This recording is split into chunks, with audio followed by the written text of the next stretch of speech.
Welcome to another episode of Branching Out with Sierra. Today we're on episode 17, Leadership Without Limits, Impacting Your Community at Any Age, and we're here with Charles Harbaugh. Thank you so much for being here today, Charles. My pleasure, Sierra. You have a wonderful studio and a great office here. Thank you so much for having me. Yes, of course. Glad you could be here. So there are lots of things I want to dig into with you today. And initially I had reached out because I was so very impressed that you had started leading at a very early age. But there are other components I want to dig into because you're also the executive director of Access Independence. But before we start talking about all of those things, can you give us a little bit of your background and kind of what led you to where you are today? Yeah, well, thank you. It's a pleasure to be on your podcast. You've had some great interviews. Will Lawrence is one of our board members at Access Independence. Really enjoyed his interview. So you're doing great work out in the community. I'm just a local guy, born and raised, in Middletown. And I got my bachelor's and master's from Shenandoah University and wanted to make a difference in my community and thought I could. I was a council member at 22, a vice mayor at 23, a mayor at 24. And I just thought I'd really want to give back to my community and help out in various tasks, not just politically, but also at Access Independence and teaching at Laurel Ridge. And I just love giving back and being involved in different sectors because you always learn something in those different businesses that you can translate to help you in the others. And so it's just been really such a blessing, wonderful American dream experience for me. That's awesome. Well, I always ask, the very first question is when you first saw yourself as a leader. So I'm curious for you, especially leading at an early age, when did you first see yourself really having an influence on others? I don't have a specific time. I played a lot of football. I was always a quarterback. So people kind of looked at you. So maybe I thought I was a leader or I was thinking of myself or they thought of me as. But, I just remember reading all these books, Civil War, Revolutionary War, our founding fathers. All of them were like in their 30s when and so I just thought, you being young and not being in leadership is just an excuse, right? Our history, our country is built on people being young and successful and energetic and trying to move this place forward. So I never considered age as you have to be this old to be a leader. I just saw, Alexander Hamilton. It's my middle name, Hamilton, and so I've just always been fascinated by him. And he was the only founding father born outside of the United States. He was born in the Caribbean, and he just was super young. And Washington looked after him. He was a colonel in his artillery, and so he got leadership positions super fast. And I've just kind of been fascinated by our founding fathers, Civil War generals, both sides. You saw them rise to leadership ranks as generals really young. So I just thought, you can do good things at a young age.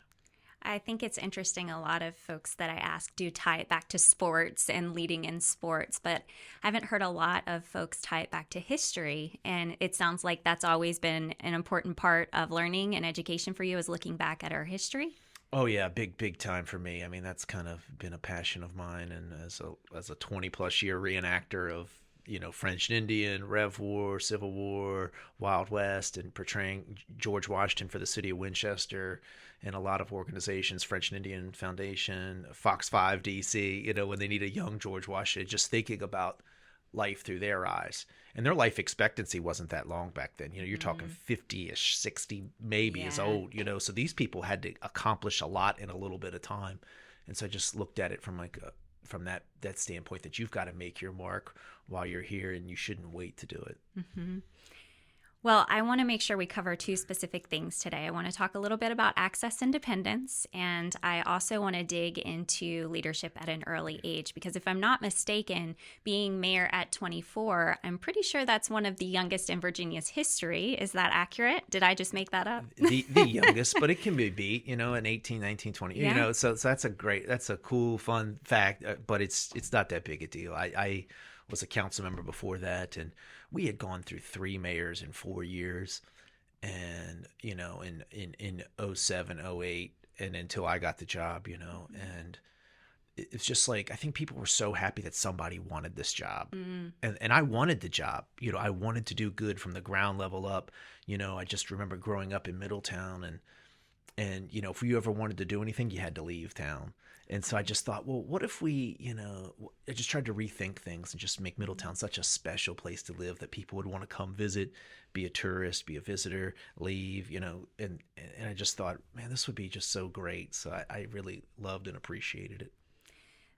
I was interested, and I had shared with you right before we started recording that for me, when I got into education, I started with my master's at the age of 21, and I found that I started leading those that were veteran teachers and had 20 years of experience. So surrounded by people with great experience, right? But there was always this interesting dynamic of I didn't want to step on their toes. They're like, who's this new kid coming in wanting to change things? Did you have any sort of challenge that you were up against kind of coming in at that age, building credibility? Oh, yeah, sure. I want you to picture a 24-year-old being, a mayor of a town, but in Middletown, the mayor is the supervisor of the police department. It's a supervisor of the maintenance department. It's a supervisor of the treasurer, the zoning administrator, and all these positions. And then since then, we've added a town manager to help with those things. But I focused on what I was really good at and worked on those areas and trusted the other people in their department heads, and I listened to them, and then I may have an opinion, but I counted on them providing expert opinion and knowledge of their acumen of their career.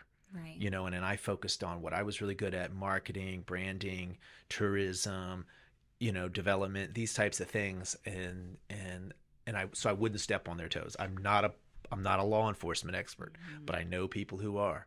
And I asked them, what do you think about this or some change or some law and I go to them for those things. So for me, it was just listening a lot.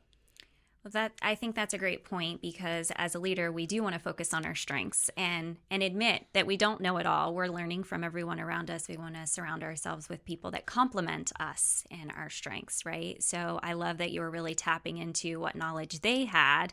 And the other thing you said there was asking questions. Can you talk about the importance of asking questions as a leader? I think it's paramount, right? Like, great leaders ask a ton of questions. And then, when you meet somebody really famous or successful, a lot of them really do this. They ask all about you. They want to know what you have going on, what you learn, because that's how you learn things. It's not by talking, but by listening. So, I might ask, 5 questions to understand a topic. And some of these are so broad that it's foolish to think that you're an expert in them. So whether it's zoning, asking about these ordinances and these setbacks and these, and these zoning and the proffers and all these, there's so many terms and lingos, but you have to really listen to the experts and then formulate your opinion. So in Middletown, I've had great teammates. I've had great department heads. I've had great council members, great staff. Now we have Les Moorfield and Chief Benedict, Christina Smith. She's the clerk. She's like my right hand there at the town office, and we've got a wonderful team, and very thankful for them. And it's been great. Proud of certainly a number of things, but just asking a lot of questions is amazing what you can learn. Yeah. Well, I'm wondering what specific positive changes you've experienced. I think, are you 12 years in? I am, yes. 12 years in. What positive changes have you been able to witness in the town of Middletown? For me, Frederick County is the fastest growing county in the state of Virginia, and it seems hell-bent on developing itself into Loudoun County. And I just want to be in Middletown, the rock that kind of breaks that wave and says, hey, let's hold on here. Let's preserve something here. So we have 2,000 acres of preserved land in Middletown, southern Frederick County, and parts of Warren and Shenandoah where Middletown meets those other counties. But we have 40 acres preserved in town limits, and we just purchased 20 acres at about a third of the price that I was able to negotiate that for, and I got 4 acres donated from developer Dave Holliday. So that's 24 acres in town limits, and that's a big deal for a small little town. Then you combine it with our park and then our Veterans Memorial, and the next thing you know, that's 40 acres in town limits. So I'm very, very proud of this. And then, none of the developments have been approved under my administration. And, I understand growth, but smart growth. Why do the houses have to be on top of each other? Could they be, Could there be big yards? Could there be setback? All these things I just like to rethink and reimagine and not just accept any development that wants to come there. So that's what I'm most proud of.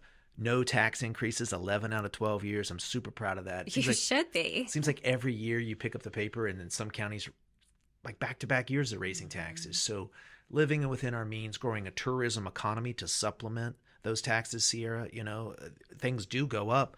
But, if you have all these events and people coming to town and tourism dollars, that kind of makes up for that tax increase you might have planned for. Yeah. Super proud about that town hall renovation. We got our 1880s town office renovated in 2019. We have a new $7.2 million sewer treatment plant. We got a $2.5 million grant, our largest in town history.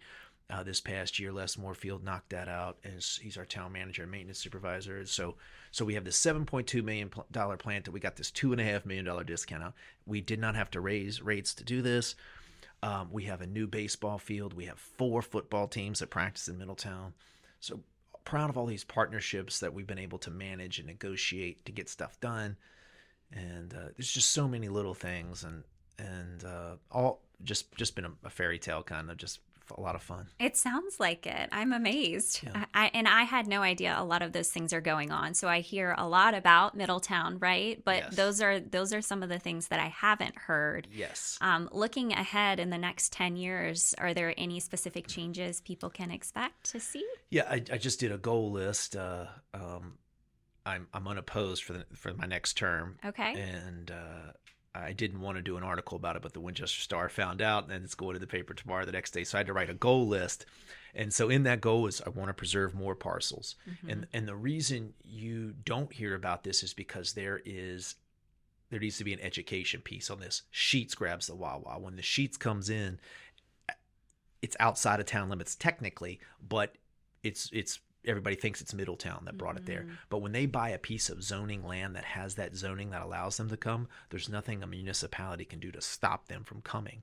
So Sheets grabs the headlines, but when we get 4 acres donated by a developer, it barely makes the news. So there's this education piece where people don't know how much land is preserved in Middletown.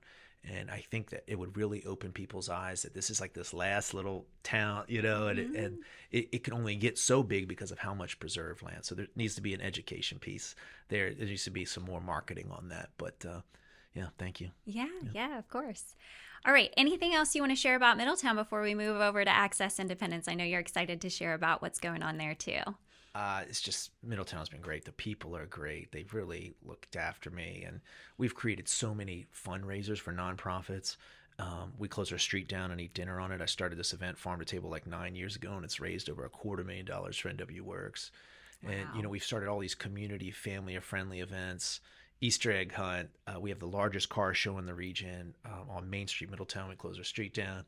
We have a Christmas tree lighting ceremony. We have a Christmas parade. We have all these fun things, this reenactment battle in town every October for the Battle of Cedar Creek, and it's the 160th anniversary this year. So it's going to be a big reenactment event the third weekend in October. So I want to invite everybody out. Come check out our restaurants. We got great Vault and Cellar won best bourbon bar in the country. They were in the top 10 in the South, so Schaefer's Barbecue is really good. You've had them. Italian Touch is great. Wayside Inn, oldest inn, continuously operating in America.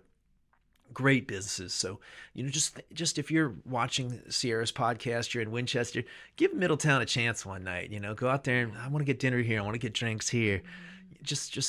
And that's kind of been our secret, is getting people to come to town. Yeah. Well, hopefully you get a sudden influx just by sharing that here. Let's switch over. Yeah. So how long have you been with Access Independence? I guess 3.5 years now, headed into that 4th year.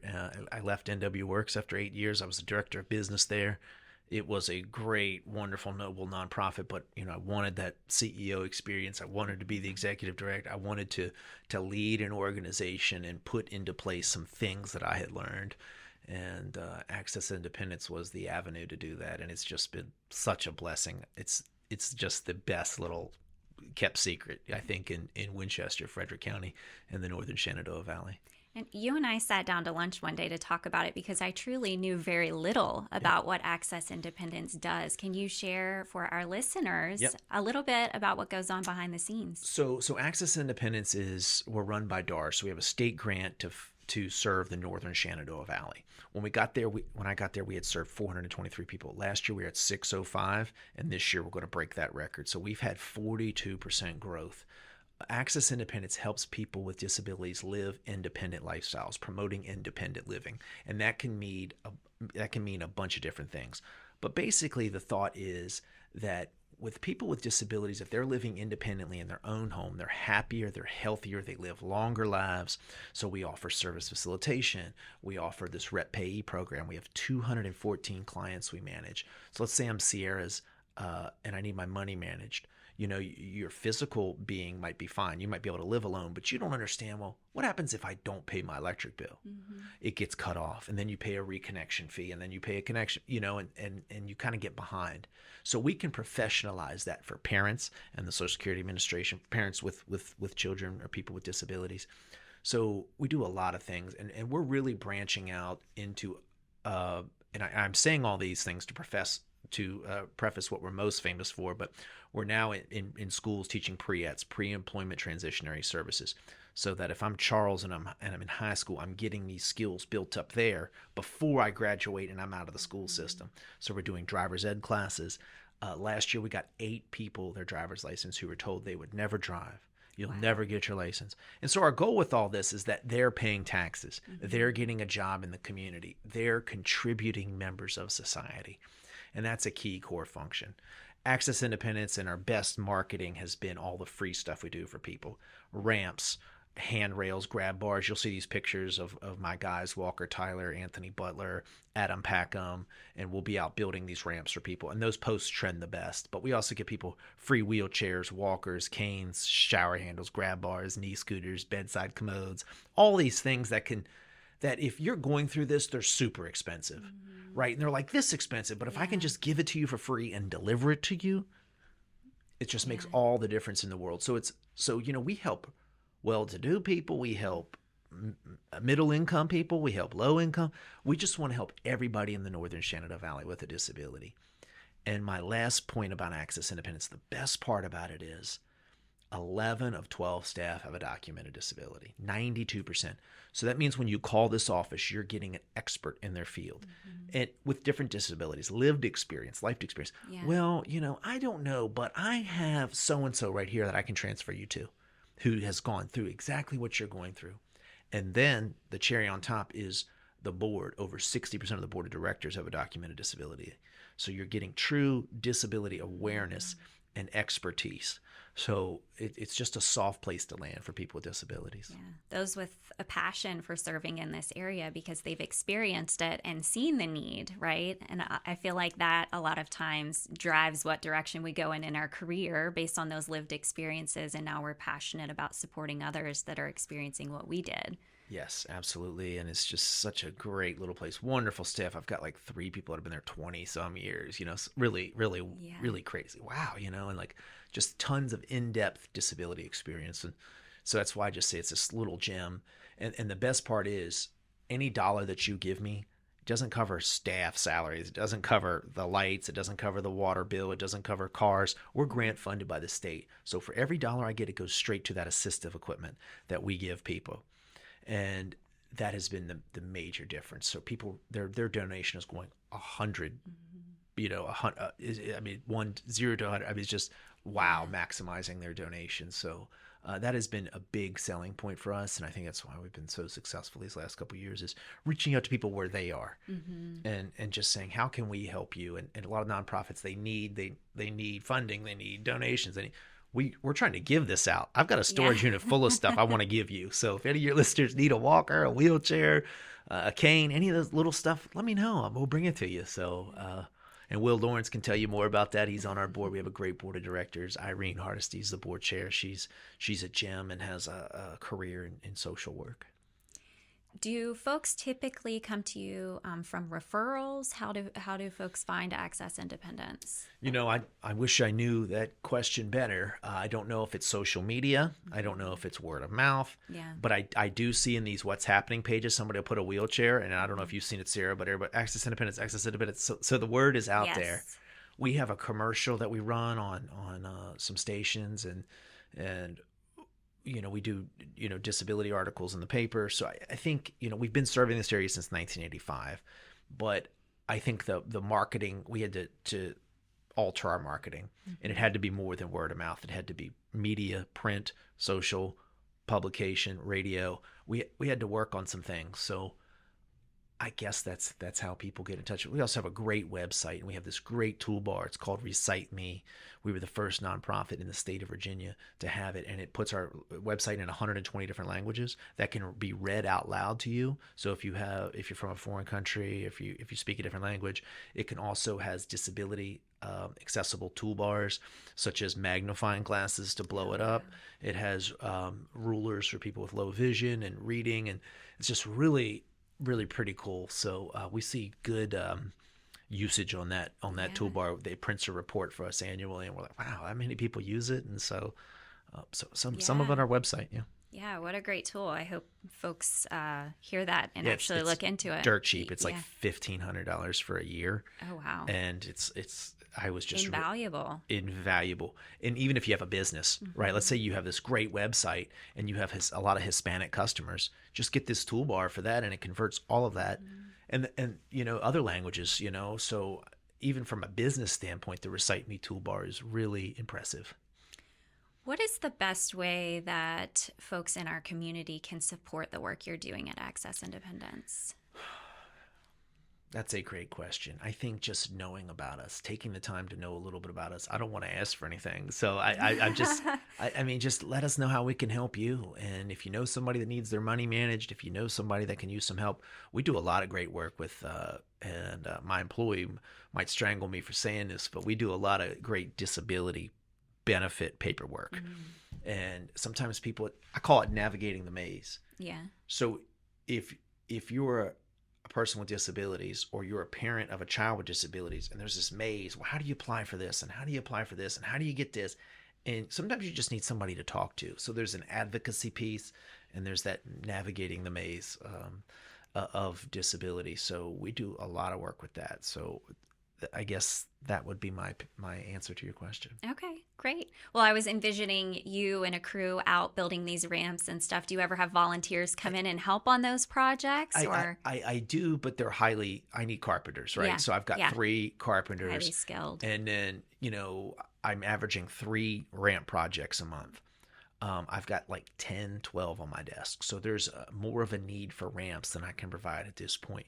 We do take volunteers, but I just, we like to make sure they're highly skilled carpentry, with saws and drills and things like that. So, and then sometimes, my best volunteers, the sheriff, Milholland is one of them too. Sometimes I just need help hauling a heavy electric wheelchair in my truck. So that's great too. So some of those are really heavy, and so picking up and dropping off of things, and we're just trying to help as many people as we can free of charge. I just don't want them to spend money and to save their money for what they need when I've got a storage unit full of this stuff, So I want to get it out to you. That makes sense. So where can people learn more about Access Independence? Certainly our website, www.accessindependence.org. You can get a great overview in there. And if there's some other questions, there's a button that you can hit to contact us. But, you can set up an appointment with myself, and we'd love we get credit for all these things that we do. So this interview we have this reporting mechanism, and this reporting mechanism is super great. It tells people what their disability is, their ages, the county they live in, what they need, what they contact us for. Or when we meet people in the community, I met Sierra Collins for her podcast in Winchester, Virginia on September blank, and this is what we talked about. And so just that education piece is big. Are you aware of a nonprofit like this outside of the Shenandoah Valley that you can share about? Because we have listeners all over the place. So what can folks look for resources? Yeah, great question. So there's 17 of us in the state of Virginia. They're all different names, but they're regionally based. But the broad term is Centers for Independent Living. Okay. And independent living is that advocacy, that mindset to go out and vote. How do you take the bus places? How do you make doctor's appointments? How do you make dental appointments? And this idea to get people with disabilities out into the community, getting them to be contributing members of society. Yeah, Perfect. Thank you for sharing that, Thank because you. I've been very curious about that actually, and I assumed it wasn't the same name, so it's helpful for other people to find it. So I'm amazed by everything that you're able to do in any given day and all of these roles that you're serving in. So how do you strike a balance between being a mayor, serving in your role at Access Independence, your personal life? What does that look like? It's a lot. Every day is sometimes you're double booked and triple booked, and it's a lot. But I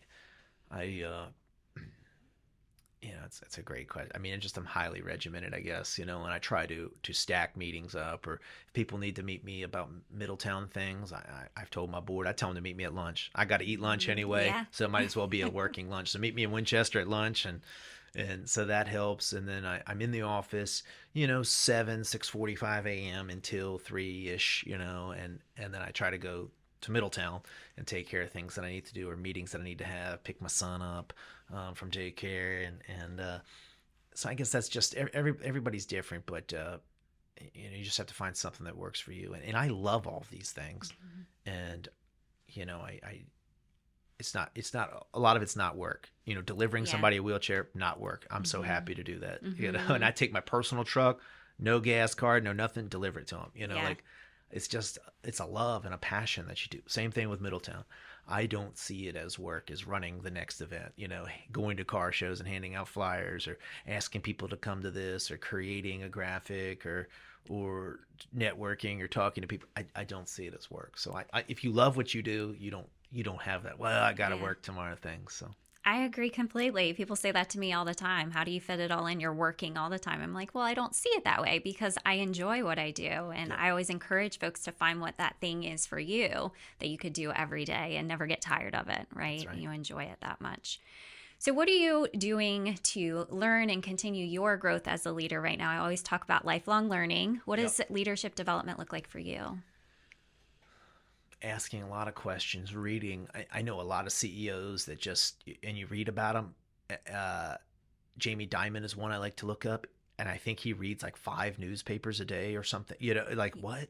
And then so I read the newspaper. I read links, even stuff that might not be related to Middletown or Access Independence or disabilities. I'm trying to see around the corner. And Jack Welch used to say is, if you're in a tunnel and you see a light, is that the way out, or is that an oncoming train? And you need to be able to see around that. Yeah. So, what's going on in the economy, inflation through the roof, and prices expensive, and how's that affecting my staff? A lot of times I just think about my staff. And just what, Yeah. how can I make their life better? Is there something I can negotiate? Is there a bill I can get? Management techniques in 2024 aren't just raising revenue; they're also cutting expenses too, Mhm. and trying to grow while cutting the expenses. Whether it's renegotiating this or that, or we've got this great sponsorship, or great partnership with Blue Ridge Hospice, where we got rid of our storage unit that we were paying for, and now we get to use hospice's warehouse. It's more space, it's free to us. So that was a Yeah. bill that we were able to shed. And so you just look at all of your bills. Can we renegotiate this? How can we work on these things, and what can you do to be competitive? Nonprofits with disabilities historically super high turnaround, Sierra. Mhm. And I'm really proud that in my time there, we've only had 2 employees leave in 3.5 years. One was a career change, and the other was moving to Florida. So both of those were things that I could not Yeah. negotiate my way out of. So these were, so just trying to employee Yeah. retention is a big deal. So to answer your questions, I read and I think, and I question myself. Am I sure that I'm right on this? Are you sure you're thinking about this the right way? And just having a humble approach to things, and just, well, you might be wrong here. Mm-hmm. Right, you need to rethink this. So just reading. And then I've got a lot of great mentors too. Sheriff Milhon, I call him Dad, he's a mentor to me. Dr. Robert Kendall, renowned neurosurgeon, mentor to me. Ray Steele, former mayor, mentor to me. Tom Lash, attorney, Tampa, mentor to me. My former CEO, John Breyer at NW Works, he was chamber president, I think 2012-ish, Okay. 2013. And he's a mentor. So just looking at successful leaders and watching them and emulating and picking up things from them. And if you have a tough time, maybe just ask them, what would you do? I think you can get a lot in life by there's a saying, like, you're the combination of the people you surround Yeah. yourself, the 5 most people that you spend the most time with. Yeah.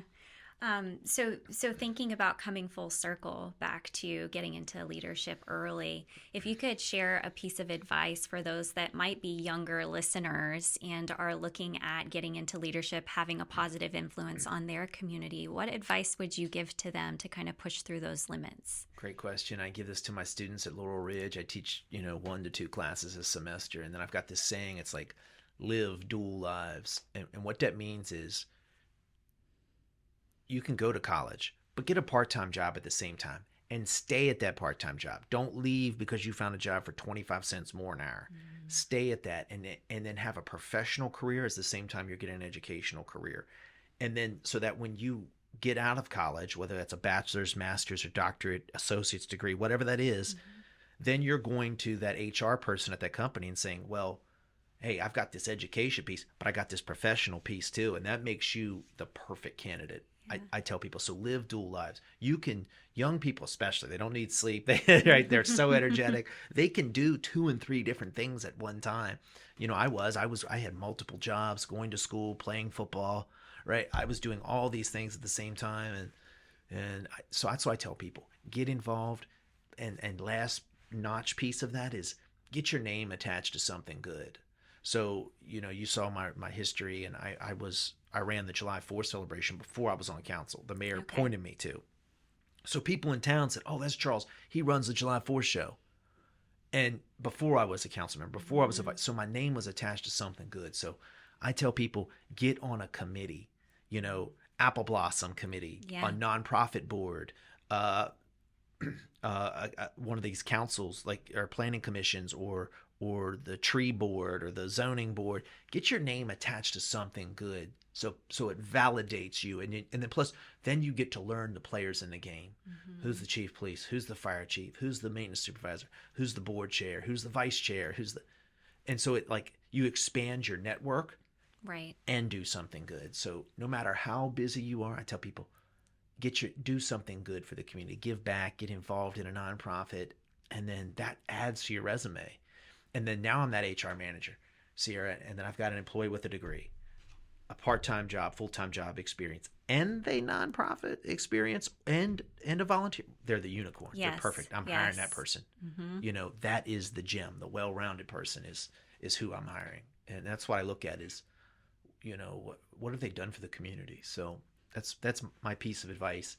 Live dual lives, do multiple things at once, get your name attached to something good. I love that. I've never heard it before. Thank you for sharing that. And I think it's so cool that you teach at Laurel Ridge. I do as well. So what types of courses do you typically teach Business there? and marketing. Okay.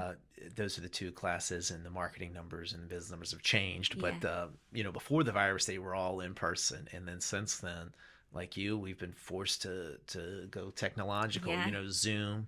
And then there's these hybrid courses, which are in person and Zoom. So one day is instructional in person, the other day is Zoom or online on Canvas. So it's just a wealth of knowledge. You could see so many young people, and I just try to picture myself at Shenandoah University in those chairs and talk to them how I'd wanted to be talked to. Yeah. This is what a 401k is. I know this isn't a chapter in your textbook, but this is what it is. This is the importance of it. This is the importance of return on investment. This is the importance of investing. Okay, this is what a savings account is. This is what a Roth IRA is. This is what dental benefits are. So many things that aren't taught that need to be taught. And if you can catch them at 19, 20, 21, maybe they're investing then instead of waiting till they're 24 and they're waiting for their company match. But time in the market beats timing the market, I tell people, and I'm sure we'll mention that to you. But getting people involved, looking after them, thinking about them, and just giving them some free advice. There's so many things I wish I learned younger, that I didn't, or I didn't ask the right questions. Yeah. So I try to put myself in that. And what would I want to know today about this topic? So. I'm seeing like a parallel between the way you are leading at Access Independence, thinking about your people and their needs and putting yourself in their shoes, right? Those folks that come in with a disability and need support, you're doing the same there. And then as a facilitator for Laurel Ridge. So I'm just seeing that parallel, like common theme of always thinking about other people's needs and how you can support them. So thank you for all that you're doing in our community and beyond. Certainly my pleasure, Sierra. It's just a lot of joy. This is a special place, a really, really wonderful. You ask a lot of people that, and you know, we have great colleges, we have a great hospital, we have all this preserved land, we have trails, we have a river, we've got, you know, anything you want to do in the nation's capital an hour away. So This is just a special place. Yeah. Well, don't attract too many people. That's right. Don't make it sound so good. Yeah. Well, I always end with some sort of challenge to the folks listening, and I'm going to throw this one over to you. What do you want to challenge our listeners to think about, reflect on after listening to this episode? Ooh, you know, if find a way to give back to something. And, you know, Yogi Berra's got a lot of great sayings, but he was a catcher for the Yankees. But he has this one, I'm a football fan, not really a baseball fan, but he says, you can't go through life with two catcher's mitts on. You got to give something back. So find a nonprofit to get intimately involved in and find out what what is it that you like, I tell people. So, you know, do you like Civil War? Well, there's tons of battlefield boards. You know, Cedar Creek Battlefield Foundation I'm on the board of, but there's Belle Grove Plantation, there's Shenandoah Valley Battlefields Foundation, there's Kernstown Battlefield, there's all these things. Okay, so that's that.